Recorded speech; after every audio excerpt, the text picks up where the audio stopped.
December 27th, 1990. We've sold the casinos. Al Pacino does it on the screen. But police say this man does it for real. He is a thug. He is a killer. He's a hijacker. John Gotti. Prosecutors say he's the most powerful mob boss in America, but he's eluded them 3 times. They're going to try and keep you in jail. He is a person of the highest personal integrity. Now Gotti is behind bars and facing a 4th trial. We'll tell you about the man they call the true Godfather. 'Tis the season for filling out college applications and writing essays. If only you had the inside scoop. What are colleges really looking for? She has been a nursing home volunteer for the past 3 years.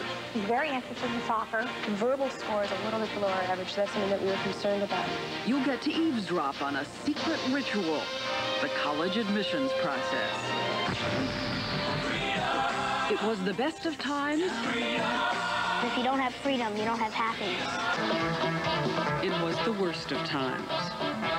Bush should ask Congress before he goes into war. 1990, a different perspective on the year gone by. From ABC News, with anchors Diane Sawyer, Sam Donaldson, Chief Correspondent Chris Wallace, Judd Rose, Jay Schaefer, and Sylvia Chase. This is Prime Time. A year is almost past. Wasn't there something you wanted to say but didn't? A feeling you never quite put into words? There's still time. On December 31st, AT&T would like you to enjoy saying it for less. All day you get a special 32% off our daytime prices. Plus, the quality and service you expect. This year, make the last day the best day. For less. December 31st. Reach out and touch someone.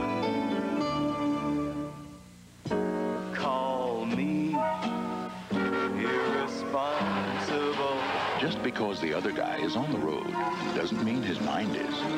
So the superb traction of the Subaru Legacy with 4-wheel drive and anti-lock brakes can be quite a comfort.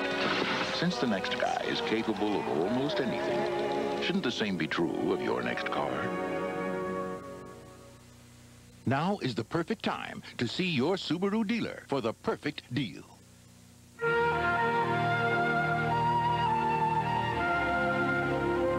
Time. Now from New York, Diane Sawyer. Good evening and welcome. Sam is taking the week off. Maybe it's because we're a nation of adventurers that we harbor this constant fascination with people who dare to break the rules. Even at Christmas, as the movie box office makes clear, the gangsters, like those in Godfather 3, are the ones packing them in. But you might want to know that for the most part, art is no longer imitating life. Off-screen, this past decade has been a pretty ragged one for the mob. Out of 25 crime families who preside over the underworld of this country, the FBI has convicted 20 bosses and 15 underbosses on charges that range from racketeering to extortion to murder. And yet, through it all, one name has retained the old romantic notoriety. The man said to be the boss of the powerful Gambino family. His name is John Gotti. 3 times police have brought charges against Gotti, and 3 times he has beaten the rap. He's in jail tonight because police arrested him on December 11th. They're going to try again. What follows is a portrait of the man said to be the real Godfather. It's based on our conversations with police, FBI, and Justice Department sources. Law enforcement officials who insist that sooner or later, they're going to get the man who's been called the Teflon Don.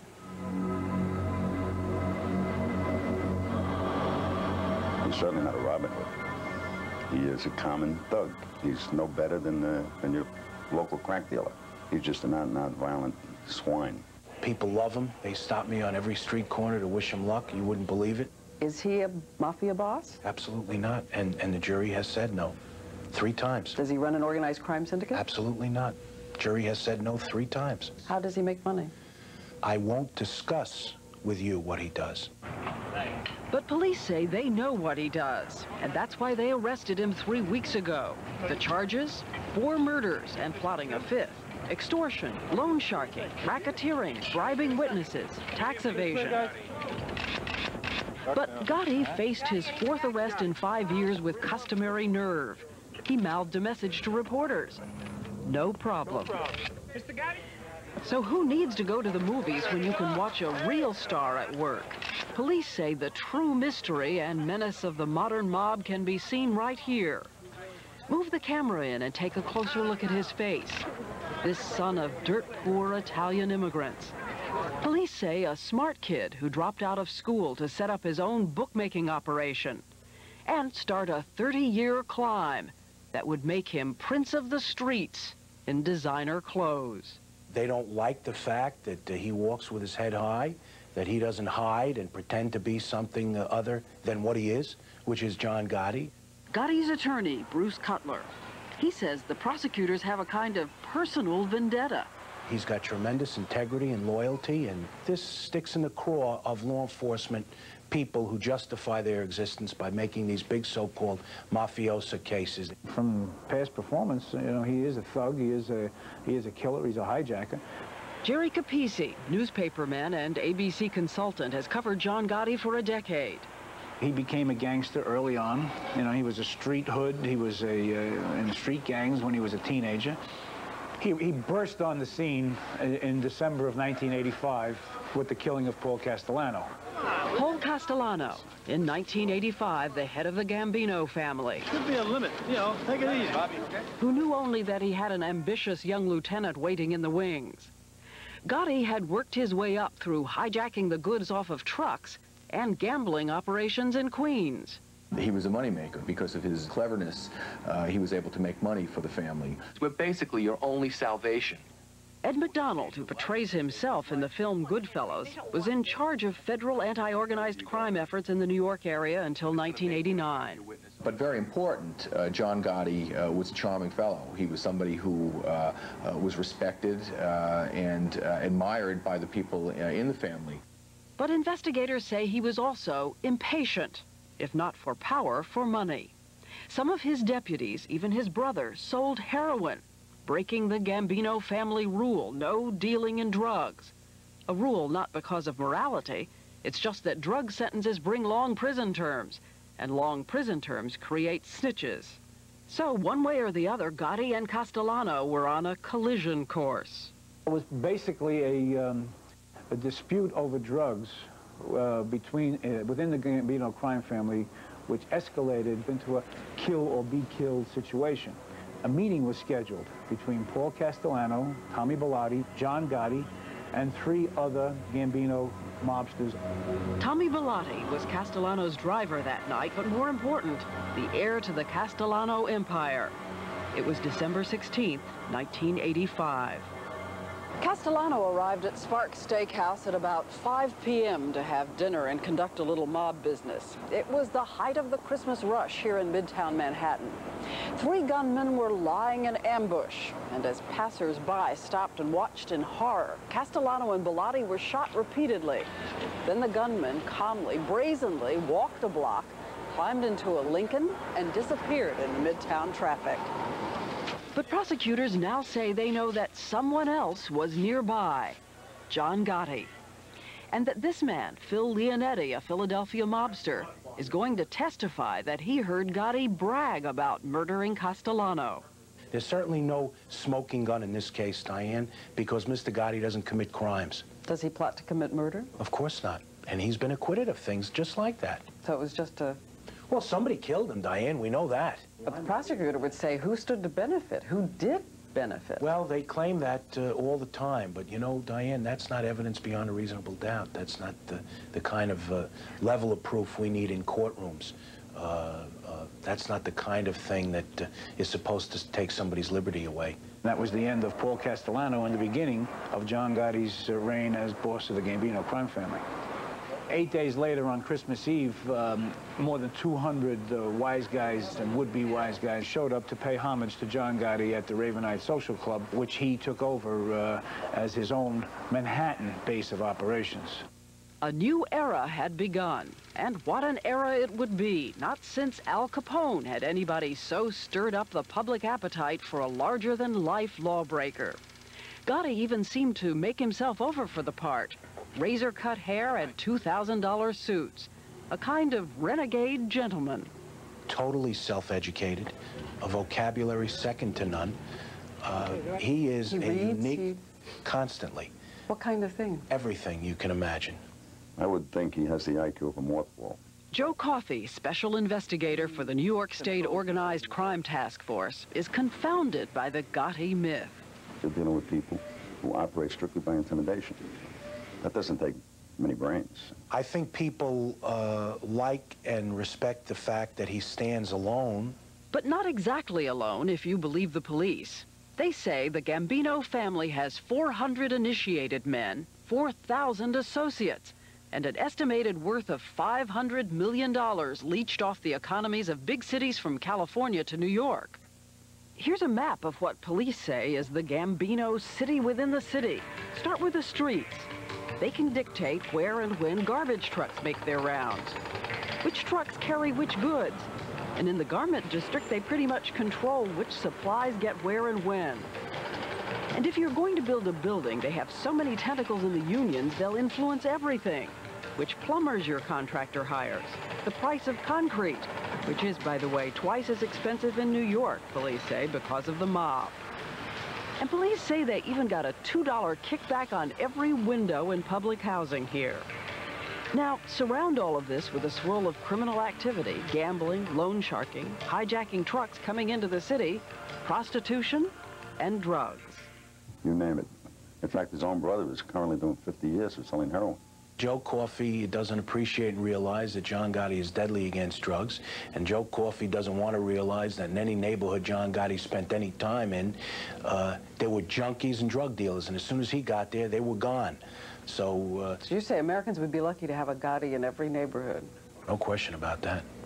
You could leave your door open, your window open, you can take your roof off in the summer. Believe me when I tell you, Diane, not even a question.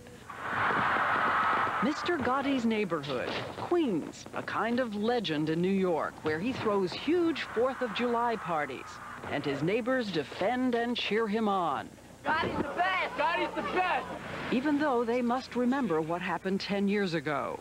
A neighbor in a car struck and killed Gotti's 12-year-old son, Frank. 4 months later, the neighbor disappeared. Gotti lives in this house with the woman he's been married to for 30 years, Victoria Gotti, also a legend. She's been quoted saying, "I don't ask what he does, he provides."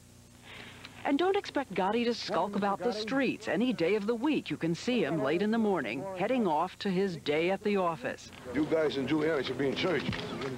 Climbing inside a big sedan driven by a bodyguard. By the way, the tough guy is reportedly afraid of flying. Along the way, he may stop to place a $10,000 or $20,000 bet on a sports event. He's a big gambler, some say a compulsive gambler. And eventually, he'll settle in at the Ravenite Club in Little Italy, a kind of boardroom where he plays cards and presides like a feudal lord. Police say one of the first things he did when he took over the family was give the vassals a larger share of the take, sometimes 5 times as much. Gotti has made his mobsters much more content with the amount of money they've been getting from their rackets. But the hand that gives out money can also turn into an iron fist. In a previous trial, police played a tape of Gotti, which they say is the real voice of a real godfather. The man on the other end of the line hadn't returned Gotti's phone call.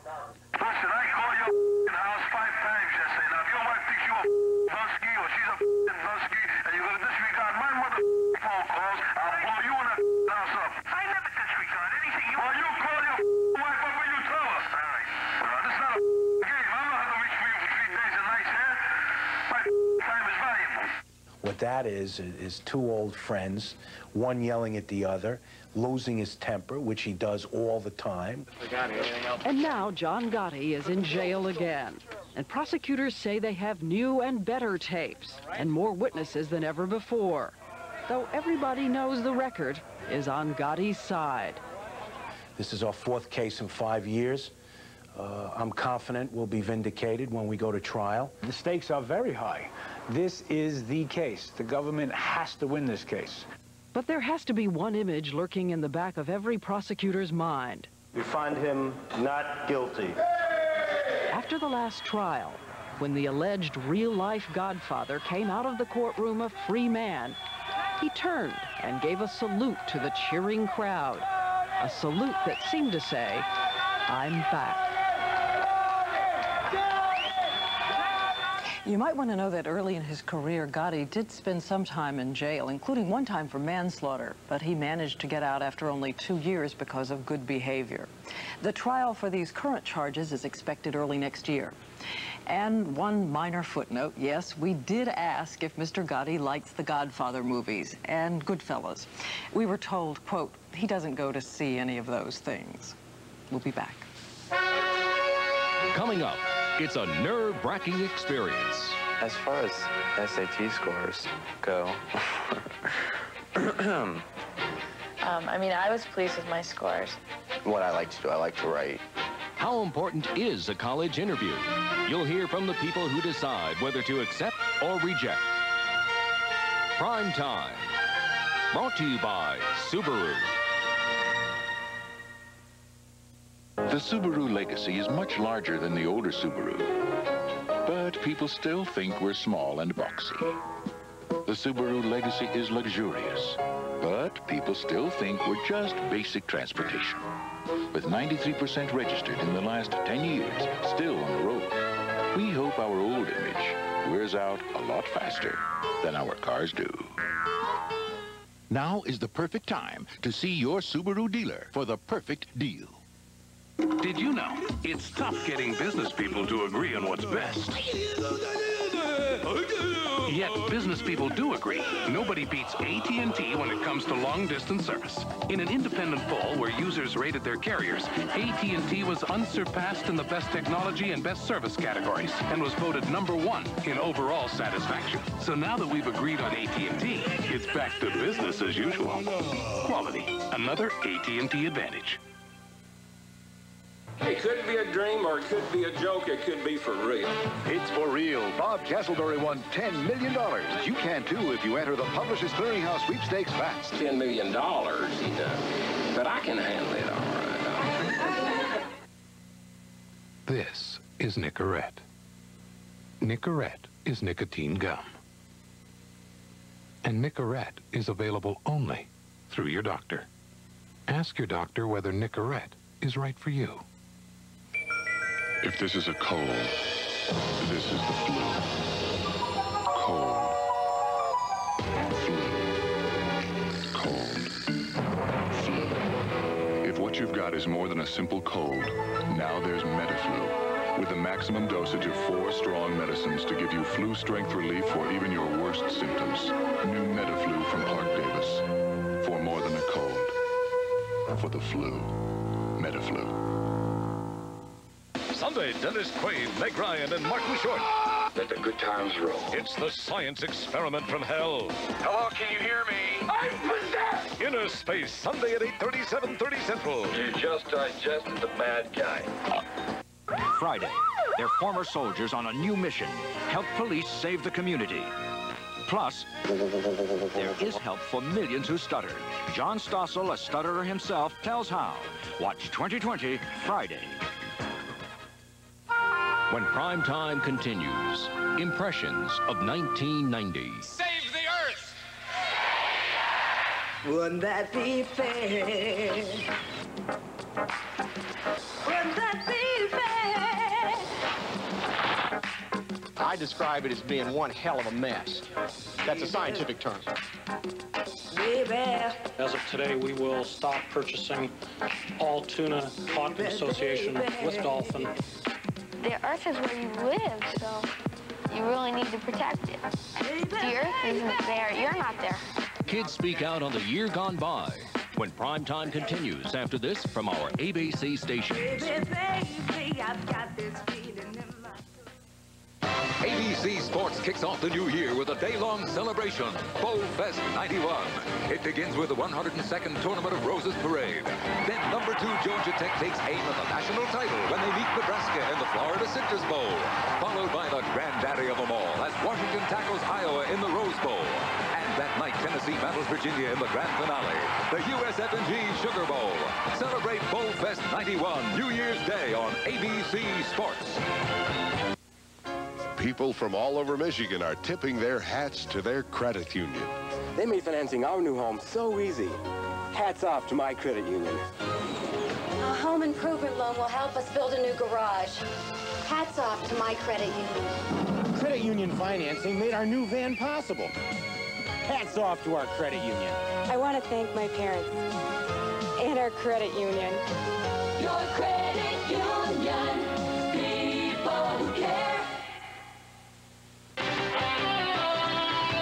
Good evening, I'm Susan Finca. What a difference a day can make. Tonight at 10, how long will these balmy temperatures last? We'll find out. Also at 10?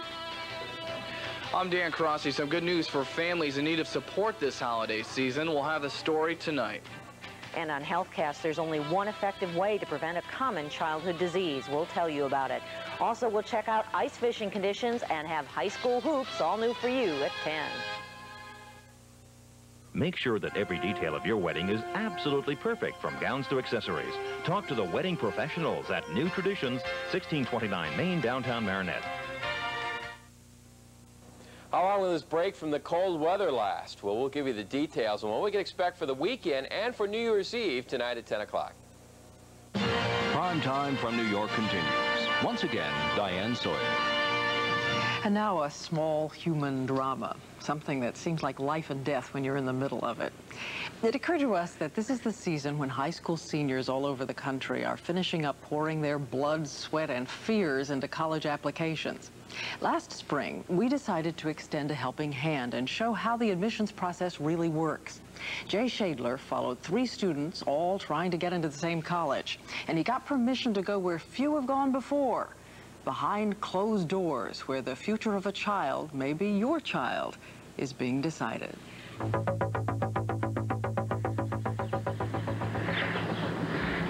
He has 3 B's and a C, so he's down a little bit. I'm back and forth, and was thinking either a wait list or an admit. Boy, he has struggled. Yep. He has really struggled. He'll come to Kenyon and struggle some more. Yeah. You're eavesdropping on a secret. The peculiar mystery of college admissions. Who gets in and why? This is Kenyon College in Central Ohio. It's ranked one of the best small liberal arts schools in the country. And right over there is the admissions office, where inside just a half-dozen counselors are deciding the fate of thousands of high school seniors. I see her strength in French is great, but I see the rest of her, honestly, as pretty marginal. The discussions can be painfully blunt. After all, some 2,200 seniors have applied here this year for roughly 400 places in the freshman class. Among those dreaming of making the grade, Josh Morgan, Oakwood High, Dayton, Ohio. Grade average, B. SATs, 1,000 out of a possible 1,600. Nina Bradley, the Berkshire School, Sheffield, Massachusetts. Grade average, C+, 1,100 on her SATs. And Jason Young, Lawrence Central, Indianapolis. Grade average, A-, 1050 on his SATs. Jason has a lot to think about today. His college interview at Kenyon is just an hour away. Ranked 12th in his class, he's not worried about his grade average. He's worried about his average SATs. My SAT scores really concern me, but I've never really done well in aptitude tests. I'm more relying on my class rank. Well, I mean, I was happy with my scores, but... Like Jason, Nina's test scores are slightly below Kenyon's standard of 1,150, but so is her C+ average. So she's asked for an interview today in hopes of improving her odds. Nina arrived by herself here yesterday, spending the night in a dorm with a girlfriend who'd been accepted last year. Last night at dinner, questions an admissions counselor never hears. Do you go to a lot of parties here now? Are you partying a lot here? But that was yesterday. Today, her interview is just 40 paces away. Bye. Good luck. Like Nina and Jason, Josh is no sure bet. But if his B average is not considered exceptional, his talents on a soccer field are. And together with a strong interview, he could still be in the game. Kids feel tremendous pressure. Their ego is tied up in where they're admitted. John Anderson is Kenyon's Dean of Admissions. Along with his 6 counselors, most with education backgrounds and 2 with Kenyon degrees, He'll preside over Judgment Day. How important is an interview? Students don't talk their way in. It's not a matter of coming in and making a slick personal presentation.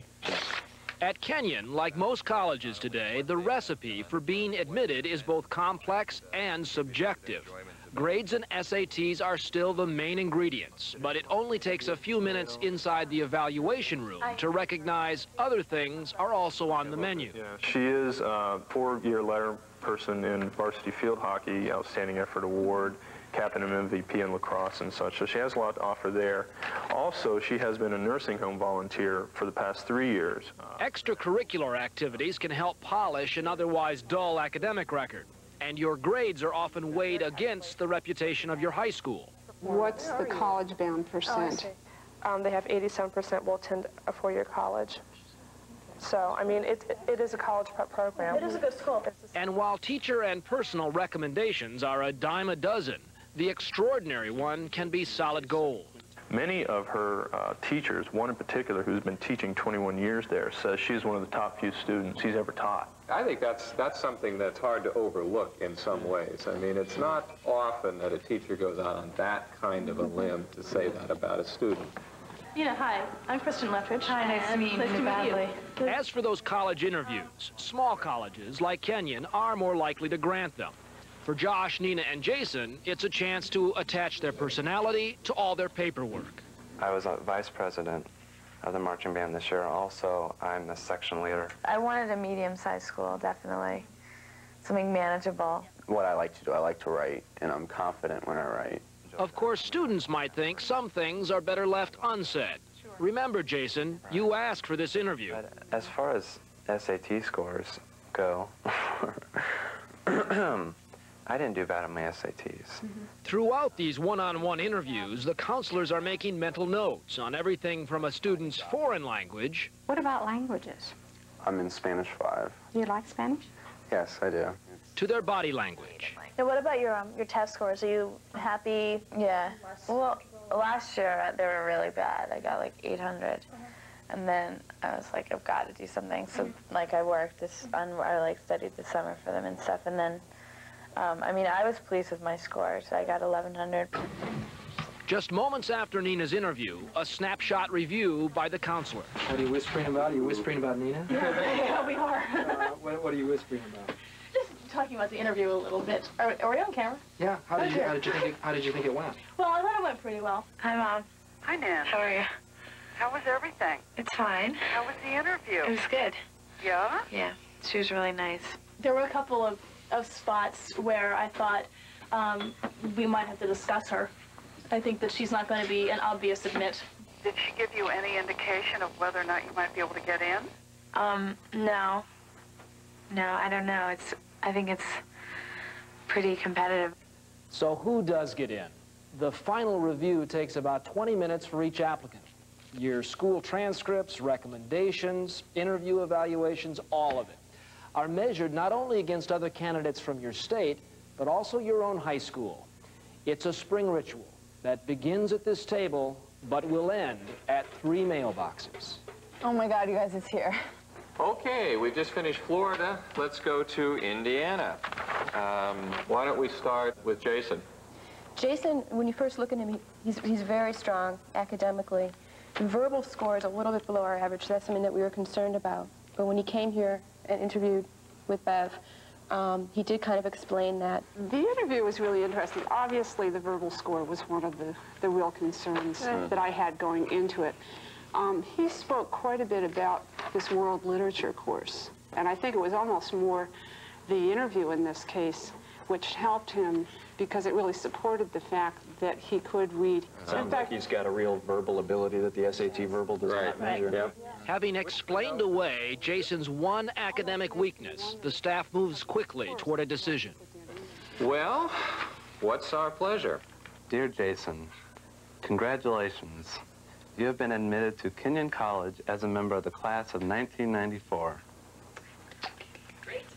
It's unbelievable. I cannot believe it. Jason's acceptance is unanimous, but Nina and Josh prove more difficult. Let's go to Ohio. We've got the Oakwood School. The one person we have to talk about is Josh. His rank is okay. He does have a decent GPA. He's doing pretty well. This is a good school. Betty, I think you had a pretty good impression of him during the interview. Yes, really, I did. You enjoyed talking with him? I thought he was a great kid. He's very interested in soccer. That's probably his most important extracurricular activity. How's his essay? His verbal's a little low. I did not think that his essay was all that sophisticated. It was okay. As the review proceeds, Josh's fate seems suddenly tied to another candidate from his high school. Part of the concern I have is, again, you know, you look at the school group, and he is so similar to another candidate with just about the same grades, and yet we're not taking her. I have her file here, too, Bev. She gets worse recommendations, actually, across the board from a science teacher and from her counselor. And also Josh's school recommendations are proving critical, even suggesting why some of his recent grades are below his average. One thing that is mentioned here in the council recommendation is that his parents got divorced at the beginning of his senior year. I think sometimes we question when kids bring up all kinds of reasons that maybe their performance has dipped, but that's a pretty tough thing for somebody to go through. I do think that because he is a top soccer recruit that, you know, we might want to give him a little more consideration. And I also think because he has applied early decision, that's showing motivation for Kenyon. Right. Well, we probably need to move on and come to a conclusion here. Dear Josh, congratulations. Oh, my God. It's wonderful. Josh is accepted, and there's a bonus for his financially strapped parents. And it says they're granting me $14,000 of financial aid. Mom! Oh, my God. We're going to go to the Berkshire School. Going to the Berkshire School. First up is our friend Nina. The concerns are she has not been a particularly aggressive student and needs some self-confidence. Her essay was a bit simplistic, I thought. She's got a lot of C's, and the verbal is a concern. In Nina's case, there's more to consider. Her French teacher calls her one of the best students she's ever had, and her counselor has written a strong recommendation. She packs a big wallop around here. She's a vibrant, positive bundle of energy who excels in social interaction in the best sense of the phrase. We also have to take into account that counselors also tend to push those things when students aren't as strong academically. The personal qualities sound fairly strong. I'm still concerned with the academic. I hear she has had a good one semester as a senior. What kind of record has she had in the past? I mean, does that really deserve her entrance to Kenyon at this point? In the end, Nina's C+ average cannot be ignored. Well, I sense where we're headed. Dear Nina, the Committee on Admissions carefully reviewed your application for admission. While we are favorably impressed with the number of your academic achievements and personal qualities and believe that you have the potential to be a successful student, Nina is not accepted. The committee's evaluation did not place you in our highest group of candidates for admissions. We do feel strongly enough about your candidacy that while we are not able to offer you admission at this time, we are placing you on the wait list. That's cool. That's good. No, it's totally not, you guys. Oh, my God. Come here, go. It's okay. You know, it's okay, look. That was a tough day for Nina, but all was not lost. She was accepted at 4 other schools, and after our piece aired originally, she chose to go to Ohio Wesleyan, where we recently caught up with her. College life is totally awesome, according to Nina, who says she couldn't be happier at Ohio Wesleyan. On the academic front, she's decided to major in journalism, which she hopes after 4 years will lead to a job in television. 1, 2, 3. Teamwork! But it was varsity field hockey where Nina had the most success this fall. Her team wound up in the national championships by beating, among other schools, Kenyon. And because of our piece, Nina found she had some fans in the Kenyon stands. When I went in to play the game, everyone sort of cheered my name and went crazy in the stands and stuff, and it was really funny, but it was great. It was a great feeling when we beat them. Your next reading assignment is on... Although Jason Young was accepted at Kenyon, he also got into 2 other schools and chose DePaul University in Greencastle, Indiana, because they offered him $10,000 in financial aid. There, he's joined the concert choir, worked as a campus DJ, and he's a pre-med student, for which he says he has to study 4 to 6 hours a day. And Josh Morgan is at Kenyon majoring in English. Kenyon was his first choice, although he was also accepted at 2 other schools.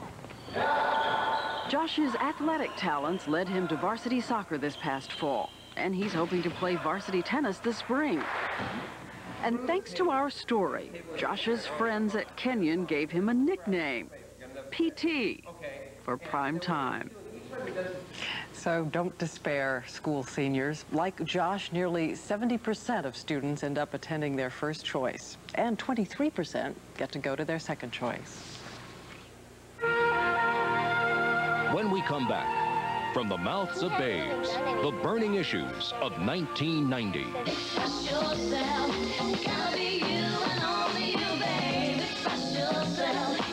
The faces and places that shaped the year when prime time continues.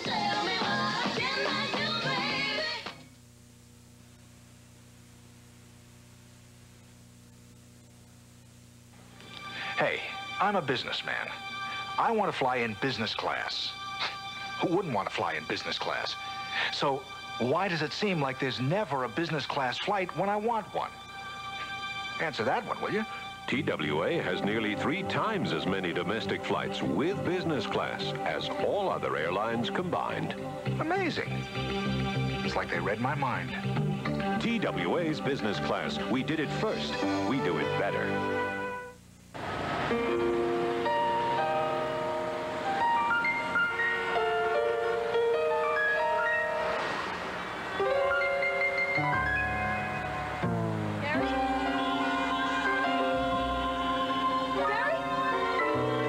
What makes a child seat safe is how an adult uses it. To make sure you're using your child's seat right, see an Allstate agent for a free booklet. The Accord 4-door sedan.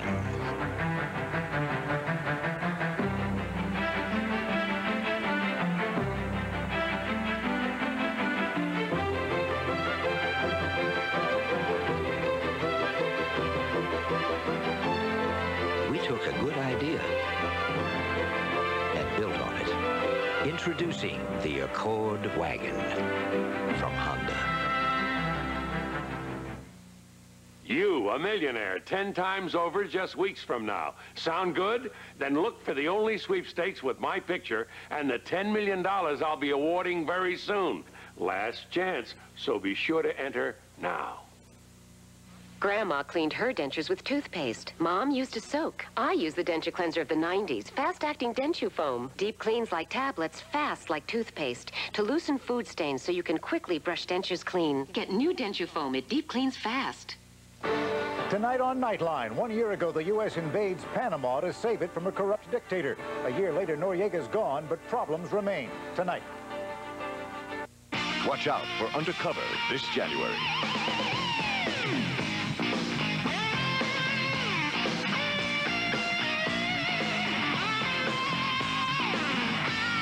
Undercover, coming this January.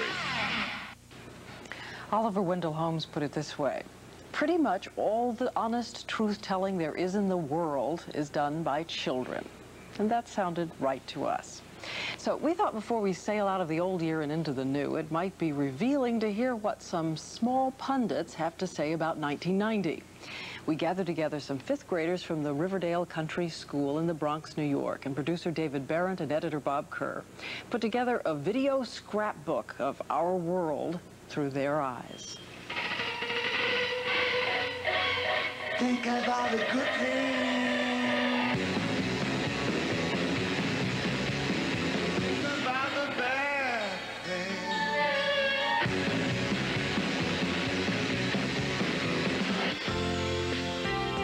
Well, the most important thing that happened to me in 1990 was... The happened to me in 1990 was... The most important thing that happened to me is when I turned 10.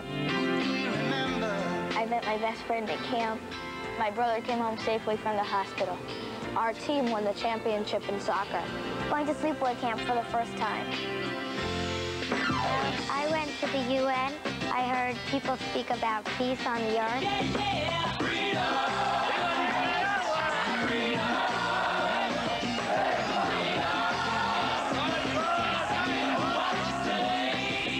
the beginning there, when other countries became free, I felt really happy because everybody was just beginning to know what freedom is. Freedom is equivalent to happiness, and if you don't have freedom, you don't have happiness.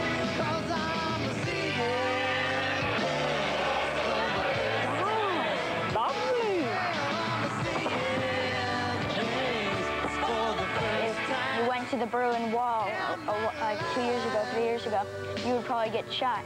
But now there's no more Berlin Wall, so you can just walk over to either side.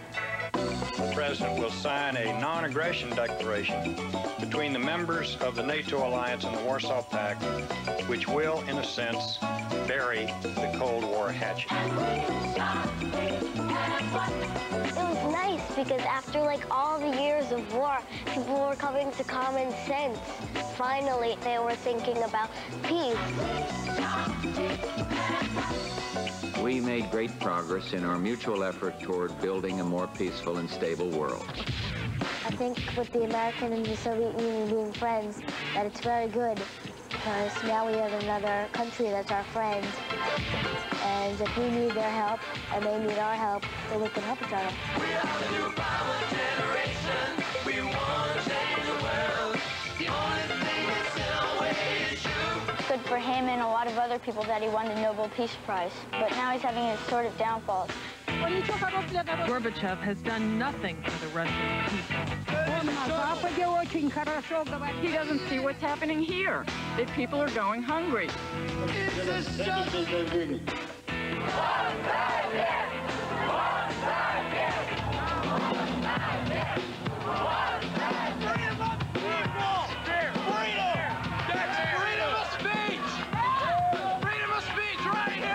It's freedom of speech, as long as you don't say too much. Express yourself. It's gotta be you and only you, babe. Express yourself and let me be me.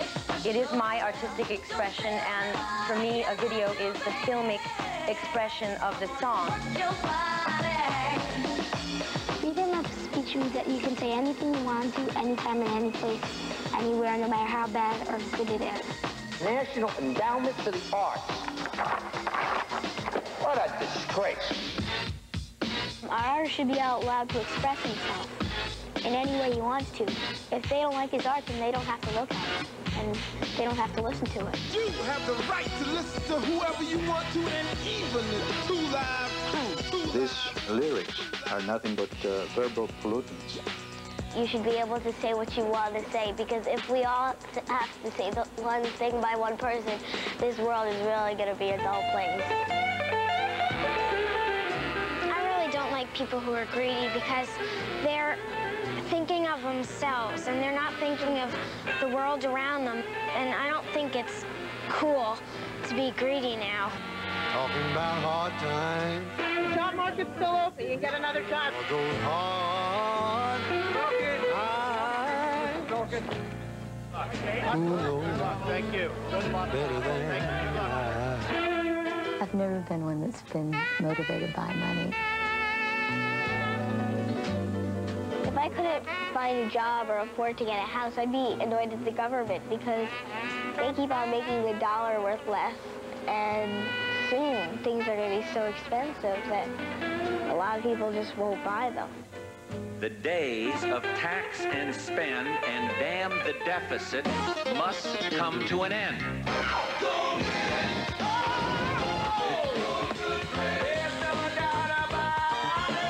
It's not good for the United States government to spend so much money. You should think before you do something. You should know you have enough money to pay off. If you don't, then you're in trouble. You know, they shouldn't just think about today. They should get ready for what's going to happen 20 years from now because, you know, it's going to come.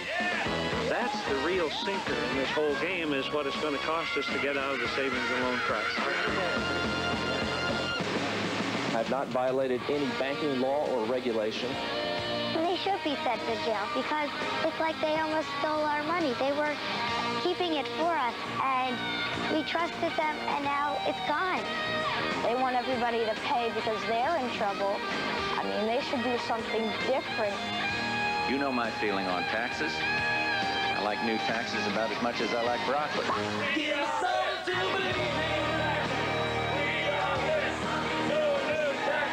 You can't squeeze blood out of a stone, and that's what they're trying to do.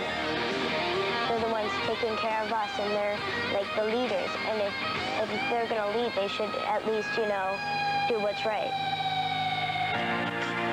Some people think that there's a difference between blacks and whites, or Hispanics and Chinese and Japanese, but there really isn't any difference. We're all people. I have decided to announce that there will no longer be a general countrywide state of emergency. They say Mandela's free, so step outside. Democracy and freedom for all! Oh, Mandela Day. I don't think he should have been put in jail in the first place, because when he hadn't really done anything bad, he just spoken up and said the truth. Brother blood, brother blood. We're from the same water, from the same blood. Brother blood, brother blood. I appeal to you, therefore, to end the mindless violence. They think fighting will help make peace, and I don't think so. Outside is America. Outside is America. This is just the beginning, not the end of any political odyssey. If the liberal politicians think I've been a thorn in their sides in the past, they haven't seen anything yet. I am for civil rights, and I am against quotas. Quotas, quotas. Quotas are not the issue. Job discrimination is the issue. If I were to play in a Super Bowl that were held in the state that didn't recognize the Martin Luther King paid state holiday, I don't think I would be willing to play. I wish I knew how to stop racism. It's going to really ruin our people if it goes on.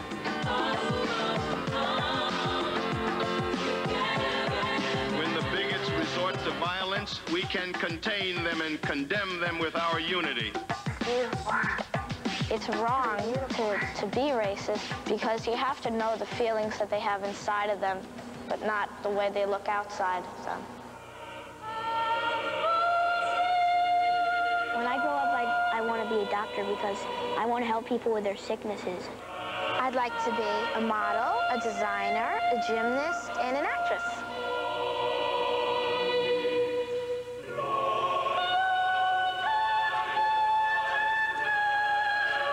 When I grow up, I'd like to be a football player.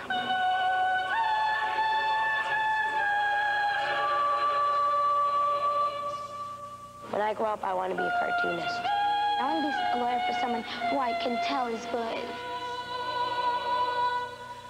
I don't really necessarily have to be remembered as somebody very special, like famous, but I want to be remembered for the good stuff I did and not remembered as a bad person.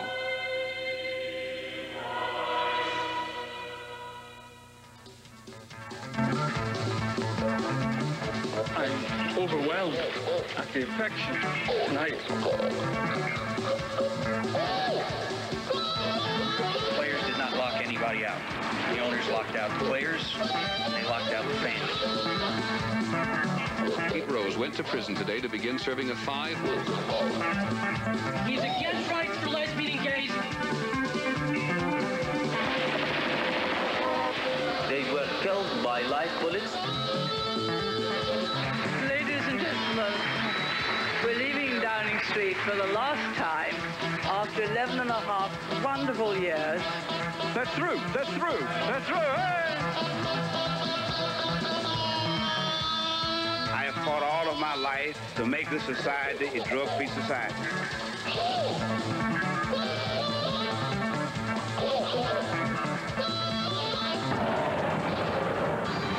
The profits from imported motion pictures made by Universal will now end up in Tokyo.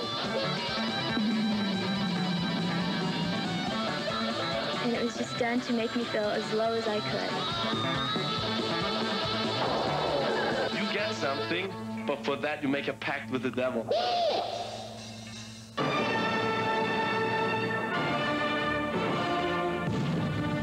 We are in desperate need of military assistance from all our friends around the world, including the United States. At my direction, elements of the 82nd Airborne Division, as well as key units of the United States Air Force, are arriving today to take up defensive positions in Saudi Arabia. Beginning of the year, when there was all peace, and now how there's going to be war, I feel like, you know, we're going too fast. Right away, we're at war. We might go to war. He dares come across that border and come down here, I'm completely confident that we're going to kick his butt. Whoever collides with Iraq will find in front of him columns of dead bodies which may have a beginning but may not have an end. If I saw American soldiers being killed in Iraq, it would make me sad because I know that those are not my family, but it's also other people's family. I'm just proud of my dad to defend his country. All foreigners, Americans included, are very well treated. They are very safe, and they are our guests. When he was touching the kids, you know, he was touching the kids, they must have felt really scared, you know? He's touching them all over. I mean, that's really mean. We're doing all right so far. So far, so good. Every day, one at a time. Ambassador, how it feels to be out finally? We're very happy to be here. We're very delighted that American citizens who want to leave Kuwait have left. All right, yeah. I feel great for their families and for the persons that were the hostages, but I think they should have been released a lot sooner, because all I was doing was using them as a shield. Happy Thanksgiving to all of you. I guarantee you there ain't going to be any other Vietnam people at home today. We don't need more Vietnams. That's right. There won't be any. I think Bush should ask Congress before he goes into war, because other people might have other feelings about it. I have today directed the Secretary of Defense to increase the size of U.S. forces committed to Desert Shield. The draft resolution has been adopted. We're so close to having peace all over. I think we should try to settle it in other ways than war. Not that it's easy. To go the extra mile for peace, I will issue an invitation to Foreign Minister Tariq Aziz to come to Washington. In addition, I'm asking Secretary Jim Baker to go to Baghdad. Before you arrived to get out of Kuwait, well, the two sides were no nearer to agreeing on when they should talk than they were a week ago. We'll have more in a moment. Primetime, brought to you by AT&T. In long-distance services, information and network systems, telephones and computers, AT&T is the right choice. A year is almost past. Wasn't there something you wanted to say but didn't? A feeling you never quite put into words? There's still time. On December 31st, AT&T would like you to enjoy saying it for less. All day, you get a special 32% off our daytime prices. Plus, the quality and service you expect. This year, make the last day the best day. For less. December 31st. Reach out and touch someone. Call me irresponsible. Just because the other guy is on the road doesn't mean his mind is. So the superb traction of the Subaru Legacy with four-wheel drive and anti-lock brakes can be quite a comfort. Since the next guy is capable of almost anything, shouldn't the same be true of your next car? Now is the perfect time to see your Subaru dealer for the perfect deal. Flu outbreak in 29 states. Coughing, congestion, body aches, fever, headache. And it's spreading fast. What can you do? Doctors recommend Theraflu. Theraflu is hot liquid medicine. Strong therapy for flu symptoms. Hot liquid therapy that works fast. What can you do when you get the flu? Doctors recommend Theraflu. Strong therapy for flu symptoms. Tonight, Rick busts up Bronson Pinchot. I find that funny. Tickles Tiffany. And gabs with Gail Sayers. Right here into the night. Late night tonight. 1990 ends with a bang. The Los Angeles Rams take on the New Orleans Saints New Year's Eve on the season finale of ABC's Monday Night Football. From time to time on this show, we like to drop in on people whose jobs capture the moment. For instance, the moment on the day after Christmas when everybody returns all of those mountains of Christmas gifts. The woman on the spot yesterday was clerk Indu Karsalia at the Toys R Us store in Paramus, New Jersey. 1,041 customers showed up with rejects. Our camera was with Indu as she heard variations on the same old tune. And this came with a broken seat. The base is broken. The horn doesn't work. The needle doesn't work. The cassette tape doesn't work. This doesn't work. This didn't work. It doesn't work right. It doesn't work well. It doesn't work. It doesn't work. This one does not work. This has missing pieces. This piece is missing. This has pieces missing. Parts are missing from there. The pull sticks are missing. The nunchucks were missing. There's one piece missing. We got the whole thing together, and the diving board is missing. They already have it. They have one already. He has it already. I already have it. His father got him the same thing. It's just a duplicate. These are both duplicates. I got double. I got doubles. He got two. He got two. He got two of them. We had two of them. Oh, she has two of them. It's the wrong size. It's the wrong size. It's just the wrong item. Wrong thing. It's just too hard for him. The kid is afraid of it. Not interested in it. She doesn't want it. This she didn't want. It's just not quite what we thought it would be. Take a rest, Indu. I'm Diane Sawyer in New York. Don't forget Nightline tonight, 2020 tomorrow night. Sam Donaldson will be back next week, and we hope you will be too, for another edition of Primetime Live. A broadcast which owes everything to the wonderful people whose names you're about to see. Have a great holiday. We'll see you in a week. This has been Primetime from New York.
Transcript of Primetime, send $5 to Journal Graphics, 267 Broadway, New York, New York, 10007.